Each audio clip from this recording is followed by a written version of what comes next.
A look into what makes a leader. I may be the guy that wears the armband every day, but there's not just one captain on this team. Kicking it with Guerrilladinho. It's been a real absolute pleasure and an honor being a Red Bull, and I can't wait to see what the future holds here. And inside training on tournament day. You know, we have different training methods that we employ every day. This one's not a training method day. All that and much more coming up now on Red Bulls Insider. Hello and welcome to another edition of Red Bulls Insider. I'm your host, Tina Servasio.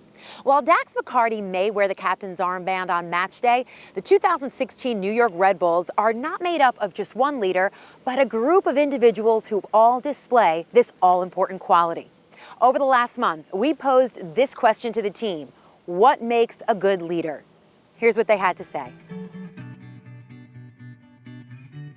Focus and concentration. All in on three. 1, 2, 3.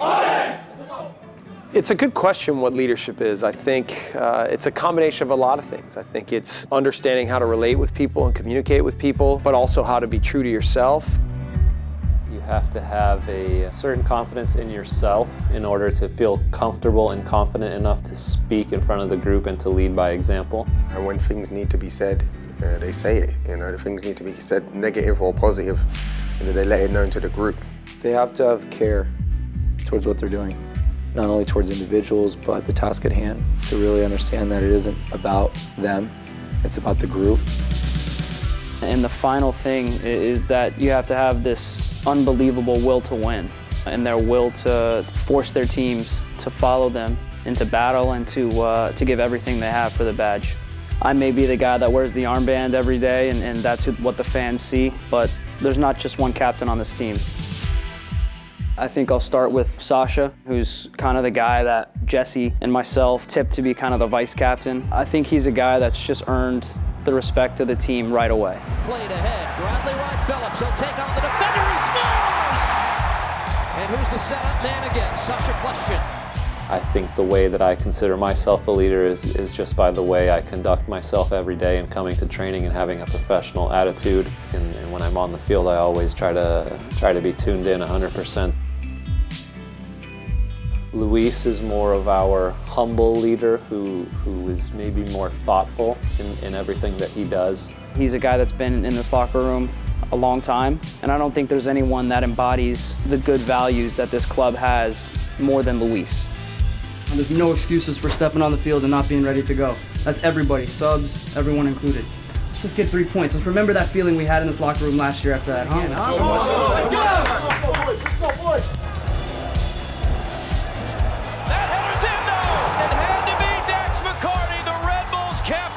Our captain, Dax McCarty, is one of the most fierce competitors we, have ever seen here. I think in the toughest moments, he's the one who speaks up the most, who's not afraid to demand more out of guys, and I think we all respect that out of him. Dax does that naturally. I do not possess those kind of qualities. Brad is a guy that he doesn't like hearing his own voice. And when he does speak, you know it's coming from the heart. BWP takes it into the box, cuts it back, right, Phillips, and it's in! Oh, what a goal! My main thing is actually setting the example, playing how you want people to play, or carrying yourself around the locker room how you want people to carry themselves. We aren't planning ways to be good leaders. I think it just comes out of us, and I think we're all individually very good players and also good people who want to make this group special and want to make this team a winning team. I think we have a good medium to kind of talk about things that are on our mind. We have what's called a leadership council. The main function of it is to not put the burden of leadership on any one person. We have a very team-oriented environment. Everyone matters. And the face of the team is the team. And we understand that when we're all committed towards the collective, then all the little idiosyncrasies, all the selfishness starts to dissipate and goes by the wayside. That's work for us. So if something went wrong in the week and it was bad or something that we felt like needed to be spoke about, we'll get that message out to the players. I think the best part about our team and about our leaders in general is that we're really honest with each other. Every single guy has an equal share of ownership in the success or failure of this team.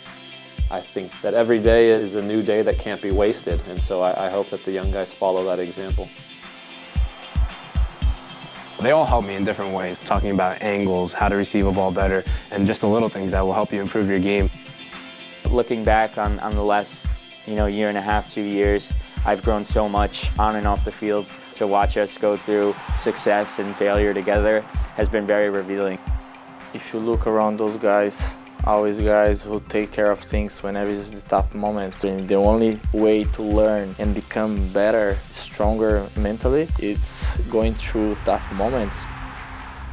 I'm definitely still optimistic because I know we have a good group. We just have to mentally be stronger, and we just got to find a way to close out games. We just want to make sure that every time we step on the field, we don't come up with excuses. We'll stay humble and just move on to the next game. If I get top goal scorer, if I get mentioned for MVP, it doesn't matter. We didn't win a championship. Forget all of that rubbish. It doesn't matter at the end of the day. We won a ring. In all these moments, we've always stuck together, and we've gotten ourselves to this point. We're not looking back now, man. I think we've been put to the test a lot this year and a lot last year. The combination of those experiences means that when we're presented with difficult challenges, that the group will understand how to respond. As it's getting tight towards the end, I think a lot of the players are going to look to me, to Dax, to Bradley, Luis, to be the guys that lead the team. It's massive now. I think coming up to the last bit of the season, the leadership, we've already started to be in playoff mode. Us guys now, we're going to have to stand up and get the boys through this. All of a sudden you have all these guys that maybe have a strong leadership propensity, yet they're so committed to the collective. We draw upon our experience, we draw upon 2015 and the disappointment that we felt. We know that, all right, this is necessary so that we can get over that hump. It's easy to be a leader in the easy times, but the hardest time to be a leader is during the biggest games. In the playoffs, you really find out a lot about our leader's character. You have to be almost perfect, because if you're not, you're going to go home. Heading into the 2016 playoffs, the team's leadership will be incredibly important to their success as the Red Bulls make their run to the MLS Cup. Coming up, we take to the pitch with Mike Grella. Classic number 10s are very good at getting out of really tight spots, and it's always been people I've looked up to, so I've watched them growing up and I've learned quite a few things from them, and I just do my version of it. Find out what goes into his playmaking ability coming up next on Red Bulls Insider.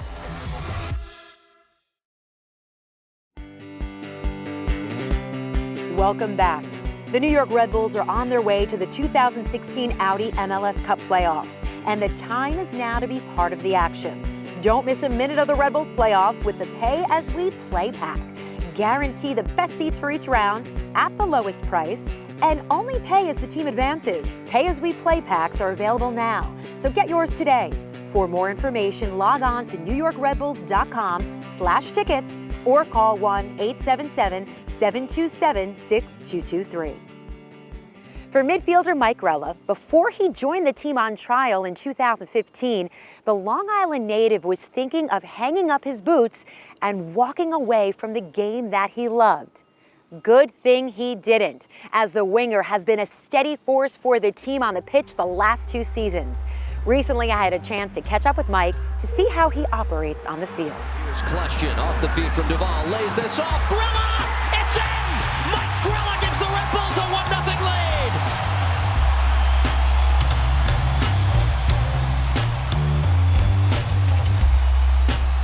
All right, Mike, let's go back to 2015 where you were here on trial with the Red Bulls. What were you looking to show the staff at the time? Just who I was mostly as a person. I was at a crossroads where it was I was either going to get signed by the Red Bulls or I was not going to play football anymore. So I just sort of played freely, which helped me the most, and sort of my natural talent just came out. Now 2 years later, almost 2 full seasons, what's different about you on how you play under Jesse's system? I don't think too much has changed. You never want to let him down because he's just such a good guy and he works so hard. So you want to bring that to the table every single day. So I wouldn't say much has changed. It's been a real absolute pleasure and an honor being a Red Bull, and I can't wait to see what the future holds here. And away we go. Red Bulls attack right off the opening kick. Mike Grella fires and it deflects in. Wow! 8 seconds in. At what point did taking on players one-on-one become one of your strengths? I think it's been my strength for a very long time. It's just a natural thing that comes to me. I don't have any specific moves or routines that I do. It's just something that comes natural. I can really read a defender's body really well, and if he dives in or comes in too fast, or if he stands off me, just sort of find out what to do in the last seconds, and it's worked out well for me so far. And then when you also have teammates that are dangerous as well, like Bradley and Sasha and Felipe, how does that also help you get out of certain situations, knowing their abilities and where they are? Yeah, well, it's always easier to play with good players, and it's especially easy to play with those three guys, and I'd even name a few more. You know, now other teams don't have one guy to watch. They've got to sort of spread out their defensive responsibilities and their attention, and that really makes us difficult to defend. And when we're at our best and we're all rotating and moving and slicing them behind the defense and we're sharp, it's very hard to mark any one of us. I think if you leave one of us you know, not taken care for, if you leave one of us a little open, I think we can all punish. So you know, that's the beauty of playing with Elite frees you up. Grella on the ball. Able to keep it on Bravo, who then slips. Grella on Allen. Grella cuts to the byline, gets the cross in right, Phillips, and it did. It stuck underneath Saunders.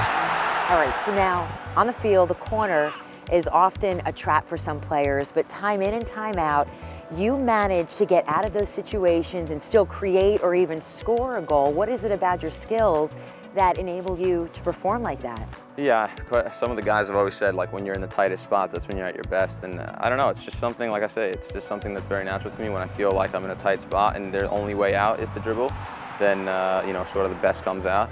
I've always watched players like Francesco Totti of Roma and Del Piero, and they were very good at that. Classic number 10s are very good at getting out of really tight spots, and it's always been some people I've looked up to. So I've watched them growing up, and I've learned quite a few things from them, and I just do my version of it.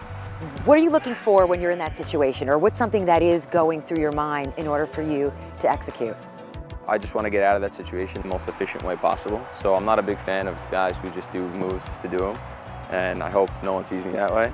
So I just want to get out of that situation and put myself in a better situation, or my teammate in a better situation, by doing whatever it takes in that moment. So if it takes an extravagant move, that's fine. But if there's something less extravagant that you can do to get out of that situation, then that's what I'll do. And I think that's the beauty of it, being efficient on the field. Pretty cool. Thanks, Mike. Cool. No Thank problem. you so Thanks, much. Tina. Coming up, we go inside training on the most competitive day of the week. They all come in with a lot of positivity. 3 teams leave with a lot of anger. So that's the reality of it. It's tournament day, next on Red Bulls Insider.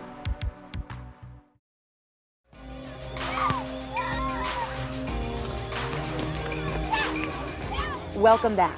Last week, the New York Red Bulls, alongside U.S. Soccer Foundation and BJ's Wholesale Club, unveiled 2 new soccer mini pitches in Valley Stream, New York.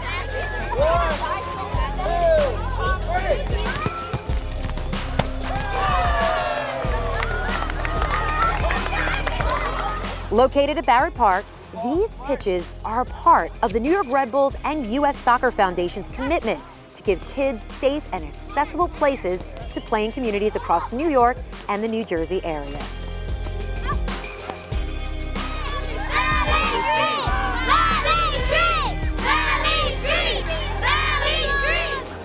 Look, I grew up in Brentwood, about 25 minutes from here, and when I saw this, I thought, wish I had this when I was a kid. But for these kids in the club, it's really, really amazing.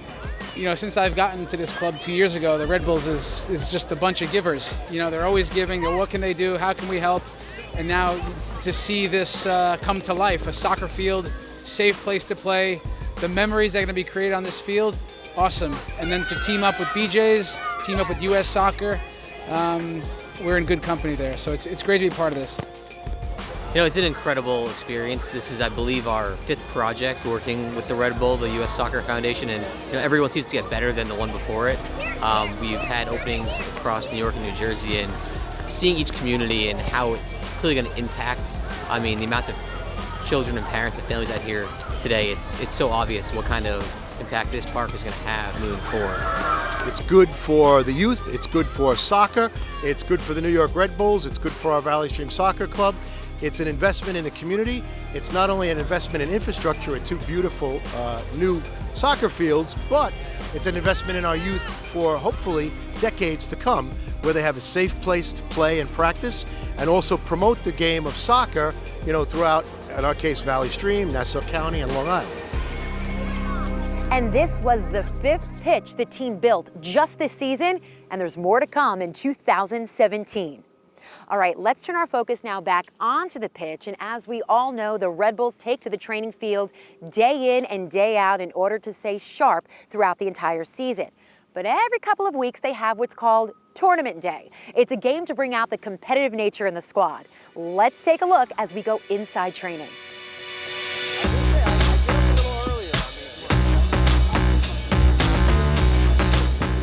Don't feel me if I'm mad after. Tournament day, that's all we'll say. We'll just hand out the bibs.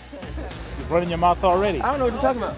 Good luck to one and all. This was our 7th tournament day. We split up the group into 4 teams. We play a round robin. We keep track of the goal differential. And at the end, there's a 1st place, a 2nd place, a 3rd place, and a 4th place. Ready? Every time we play tournament day, we keep tallies of where the rankings are for each player, and we put that up on the board. So each guy knows where he ranks based on the number of tournament days we've had for the year. Coming into it, Florian Valot was number 1. I think that we'll have a new number 1 based on the results today. Well done, battle.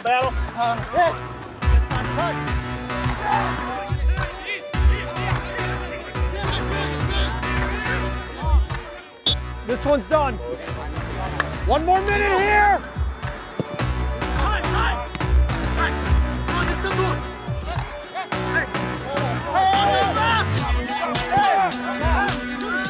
We have different training methods that we employ every day. This one's not a training method day.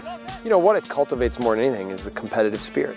And now who on each team wants to really take control of their group and make sure that on the day they don't let anything slip. Oh, man. Wow.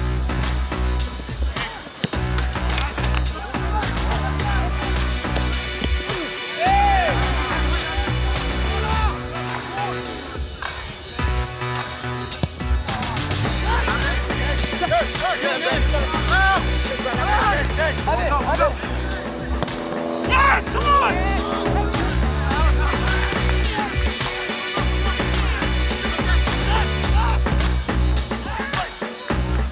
We usually tell them the day before that tomorrow's going to be tournament day. As soon as they come in, they want to know what team they're on. They're all motivated. They come in with a focus and determination, and I think they all come in with a lot of positivity. 3 teams leave with a lot of anger. So that's the reality of it. Carrying your weight, that's the main thing, is who's winning battles. How many of your 6 guys on the day can win those battles? So the orange team, that group had a group that pulled its weight in every way. I thought Felipe really organized things, but overall, everyone played well within that group and there was good balance on the team. 1 more minute here! Well done, Mike. There's a difference between loving to win and hating to lose. And I think that hating to lose drives players more than loving to win. That's what Tournament Day does. Coming up, we find out what red means to you. I've always thought red means passion, a passion that we have for this club. It's up to us, I think, to exhibit that every day on game day at the highest level. A look into our identity next on Red Bulls Insider. Welcome back. The club's mantra for the past 2 seasons has been Red Together. But what does that really mean? Recently, we posed that question to members of the team and you, our fans. The results show the deep connection to our club that exists in the metro area.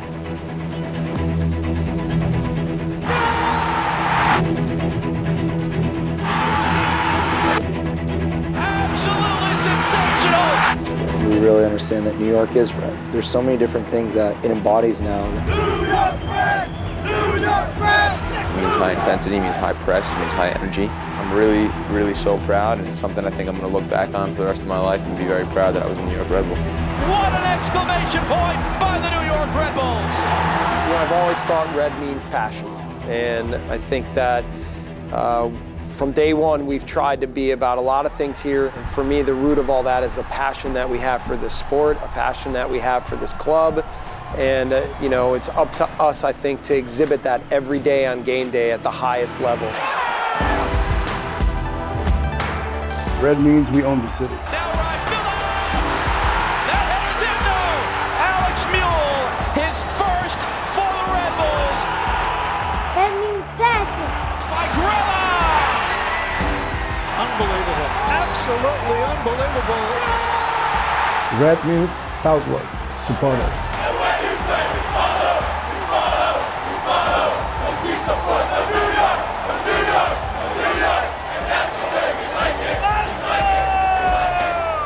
Red means together.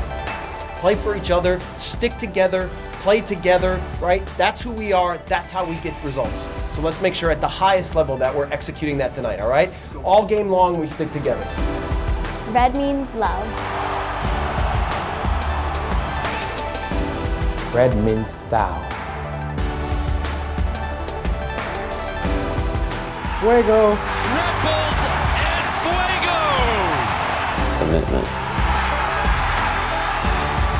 Heart. The future. Sean Davis, first career MLS goal. Desire. Our goal is to win MLS Cup, period. We're not afraid of that. We're not afraid of challenging ourselves to that. We're not afraid of what these games are going to look like. Red means everything. The fan base, the front office, the back office, the sales team, the production team, and ultimately the players. And when we look at that, it is everything, that we are moving forward together and that we want to make all of this come together in the culmination of a championship. The passion of the entire club, the passion of the entire fan base. Red is the color that we associate with our fans. Red is the color we associate with our whole club. Every time I pull the jersey on, whether we're at home, whether we're on the road, I need to make sure that I'm bringing passion to the field. You know, it's our slogan, we use all in. So if I see the color red, it will remind me of all in. And it's just something we do together to make sure, you know, when you walk through those doors, you come to work, you come to give 110%. Well, that'll do it for this, the final edition of Red Bulls Insider here on MSG this season. We leave you this week with images from the first annual Red Members Appreciation Day held at Red Bull Arena earlier this month. I'm Tina Servasio, and I'll see you on NewYorkRedBulls.com as the team continues its quest to the 2016 MLS Cup. Take care, everybody.